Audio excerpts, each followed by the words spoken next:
ଆପଣଙ୍କ ଟିଭି ଓଡ଼ିଶା ମାଟିର ବାସ୍ନା। ବର୍ତ୍ତମାନ ସମୟରେ ଯାହା ଗୋଟିଏ ଦୁଃଖଦାୟକ ଖବର ସାମ୍ନାକୁ ଆସିଛି। ବ୍ରେନ୍ ଟ୍ୟୁମରରେ ଏହି ପ୍ରସିଦ୍ଧ ସିଙ୍ଗରଙ୍କ ପରଲୋକ ହୋଇଛି। ତେବେ ତାଙ୍କ ପରଲୋକରେ ସହକର୍ମୀମାନେ ଦୁଃଖ ପ୍ରକାଶ କରିଛନ୍ତି ଏବଂ ସିନେମା ଜଗତରେ ଶୋକର ଲହରୀ ଖେଳି ଯାଇଛି। ଏହି ପ୍ରସିଦ୍ଧ ସିଙ୍ଗର ଦୀର୍ଘ ଦିନରୁ ବ୍ରେନ୍ ଟ୍ୟୁମରରେ ପୀଡ଼ିତ ଥିଲେ। ଏହାର ଚିକିତ୍ସା ଚାଲୁ ରହିଥିଲେ ହିଁ ସେ ଜୀବନ ଯୁଦ୍ଧରେ ହାରି ଯାଇଛନ୍ତି।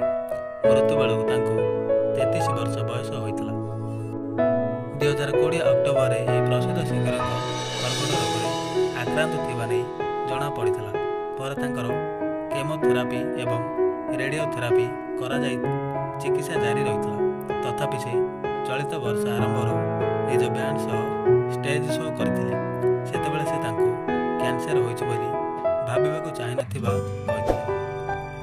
ଏହି ପପୁଲାର ସିଙ୍ଗରଙ୍କ ପତ୍ନୀ ତାଙ୍କର ମୃତ୍ୟୁକୁ ନେଇ ସ୍ପଷ୍ଟ କରିଛନ୍ତି। ସୋସିଆଲ ମିଡ଼ିଆରେ ପରିବାରର ଫଟୋ ସେୟାର କରି ସେ ଲେଖିଛନ୍ତି, ପରିବାର ଲୋକଙ୍କ ଉପସ୍ଥିତିରେ ସିଙ୍ଗର ଟମ୍ଙ୍କ ଦେହାନ୍ତ ହୋଇଛି। ଆମର ସବୁକିଛି ସରିଯାଇଛି। ସେ ଆମର ଦୁନିଆ ଥିଲେ। ଆମେ ତାଙ୍କୁ ହସ ଏବଂ ଉପସ୍ଥିତି ବିନା ଜୀବନକୁ କଳ୍ପନା କରି